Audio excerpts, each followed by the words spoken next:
Após tudo, restou apenas o silêncio.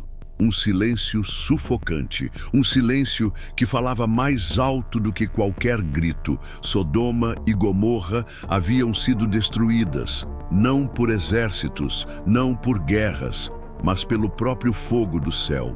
As cidades foram consumidas como palha seca, diante de um Deus que não mais suportava a podridão que crescia ali. O pecado havia transbordado. A perversão já não tinha limites. Os clamores por justiça haviam subido até os céus. E então veio o juízo. Chamas, trovões, gritos, pânico.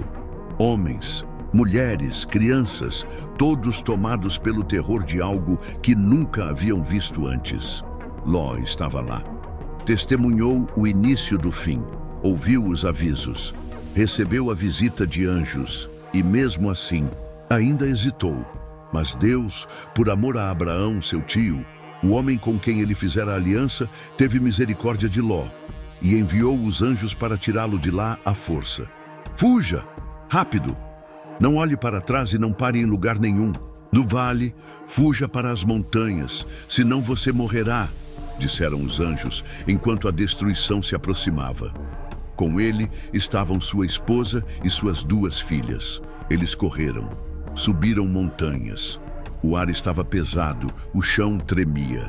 E então veio o erro fatal. A esposa de Ló olhou para trás, talvez com saudade da vida que deixava, ou com dúvida se Deus realmente faria aquilo, ou por desobediência pura. Mas bastou um olhar. Imediatamente ela foi transformada numa estátua de sal. Ali, diante dos olhos das filhas, a mãe virou pedra, imóvel, fria, sem vida. Elas nem tiveram tempo de chorar. O chão atrás delas estava sendo engolido por uma tempestade de fogo. E assim, o que era uma família de 4 tornou-se um trio fugitivo. Ló, sua filha mais velha e sua filha mais nova, sozinhos, feridos, sem lar, sem rumo e sem saber o que fazer a seguir. Se essa história já está te tocando, aproveita agora e se inscreve no canal Nos Passos da Bíblia. Aqui, cada história traz a verdade das Escrituras com emoção e profundidade espiritual. Curta, compartilhe e ative o sininho. E vamos juntos continuar essa jornada poderosa.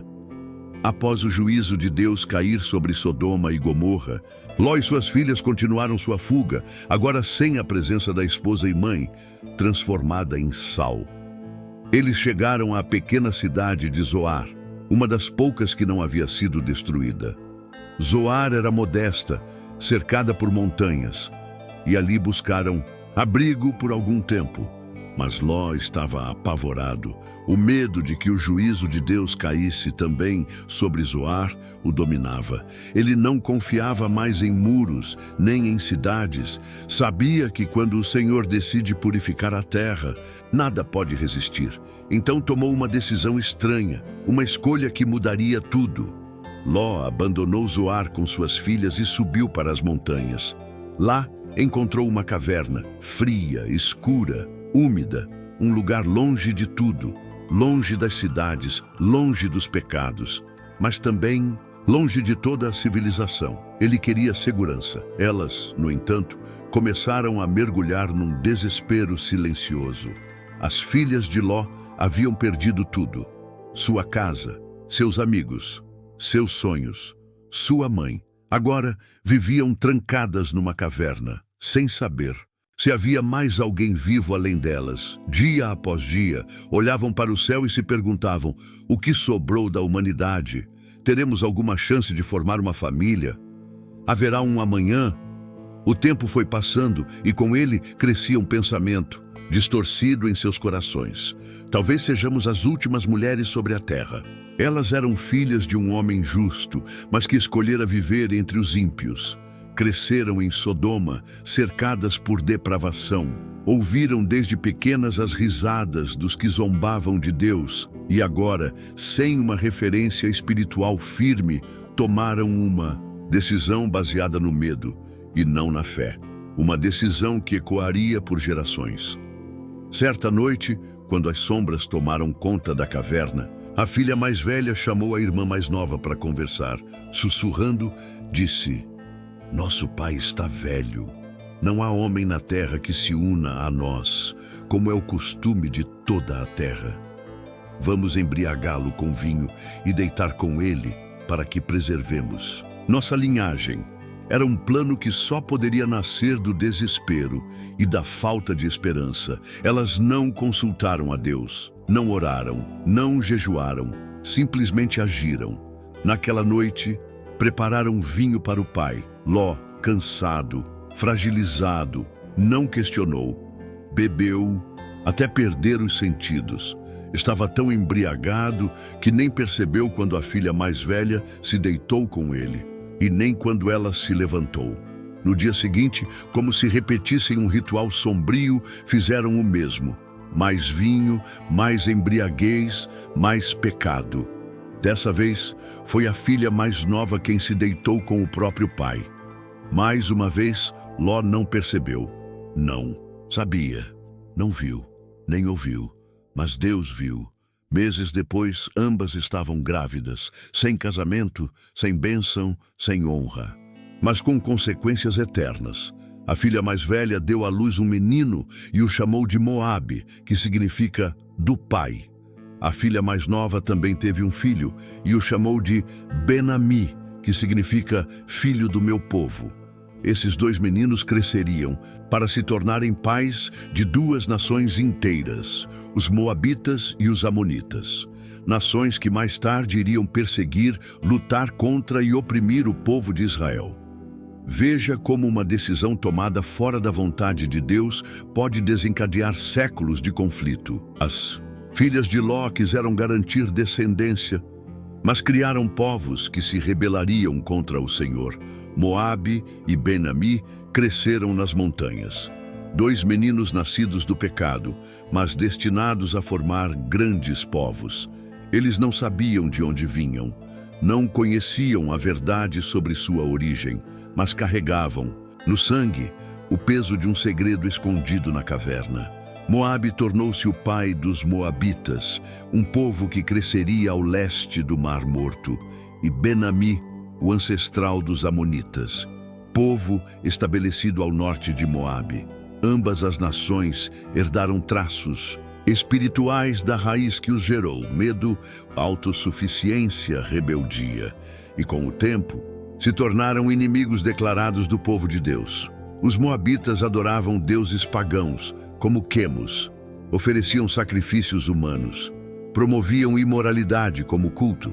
Os Amonitas adoravam Moloque, o deus de bronze, com braços estendidos onde crianças eram queimadas vivas. Tudo isso, nascido do desespero de duas moças numa caverna, um pecado escondido, que gerou um rastro de destruição por séculos. Enquanto isso, do outro lado da história, estava Abraão, tio de Ló, um homem que também errou, mas que vivia pela fé. Deus fez dele pai de uma nação santa, e da sua linhagem viria Isaque, Jacó, e muito mais adiante, o Messias.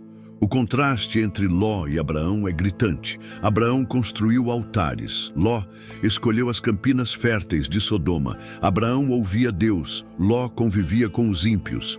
E embora tenha sido poupado pela intercessão de Abraão, Ló nunca mais foi o mesmo. A Bíblia nunca mais menciona sua voz. Nunca mais o vemos liderando. Nunca mais o ouvimos orar. Nunca mais o encontramos edificando nada. Ló desaparece da narrativa como alguém que sobreviveu, mas nunca mais floresceu. Um homem que foi salvo, mas viveu ferido. Um homem justo, mas com escolhas erradas. Um pai que fugiu do fogo, mas que viu o pecado renascer dentro da própria caverna. Mas Deus, o Deus da graça, mesmo em meio a uma origem trágica, ele escreve novas histórias. Séculos depois, da terra de Moabe, viria uma mulher chamada Ruth, moabita, estrangeira, viúva, mas fiel. Ela abandonou seus deuses, abandonou sua terra e declarou: o teu povo será o meu povo e o teu Deus será o meu Deus. Rute se tornou parte do povo de Israel. Casou-se com Boaz e gerou Obed, pai de Jessé, pai de Davi. Sim, a linhagem do grande rei Davi passou por uma moabita. E mais, a linhagem do Messias, o filho do Deus vivo, também passou por Rute. Veja a graça de Deus. O que começou em pecado numa caverna, Deus transformou em redenção num campo de trigo. A história das filhas de Ló nos mostra algo profundo. O pecado não para na geração que o comete. Aquilo que foi feito no escuro de uma caverna ecoou por séculos. 2 filhos nascidos de incesto deram origem a 2 povos idólatras, inimigos do povo santo, Moabe, Amon. Quantas guerras foram travadas? Quantas vidas foram perdidas? Quantos momentos de dor poderiam ter sido evitados se Ló não tivesse escolhido viver em Sodoma? Se as filhas tivessem confiado em Deus? Não há pecado sem consequência. Mesmo quando Deus perdoa, as marcas ficam. As filhas de Ló não sabiam, mas estavam escrevendo o destino de nações.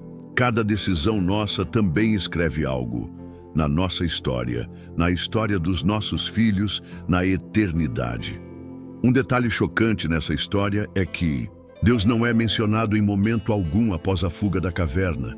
Não há oração, não há clamor, não há altar. Ló, mesmo tendo sido salvo de Sodoma, nunca voltou a buscar ao Senhor. As filhas também não. Quando o trauma vem, ele pode nos calar espiritualmente. Podemos sobreviver e ainda assim perder a comunhão. É possível ser poupado do fogo, mas nunca mais levantar a cabeça. Muitos vivem assim hoje, sobreviventes, traumatizados, calados espiritualmente, escondidos em cavernas emocionais, tomando decisões desesperadas, longe da vontade de Deus. A caverna onde Ló e suas filhas viveram é símbolo de algo muito atual. Quantos hoje estão isolados emocionalmente, feridos por perdas, traumas, tragédias, escolhas, vivendo nas cavernas do passado, tentando reconstruir a vida com seus próprios métodos? As filhas de Ló acreditaram que estavam sozinhas no mundo, mas não estavam. Havia outros sobreviventes. Deus ainda tinha planos. O mundo não havia acabado. Mas por acreditarem numa mentira, tomaram uma decisão errada. Pecaram e geraram frutos amargos. E se essa mensagem tocou o seu coração, não deixe de fazer parte dessa missão.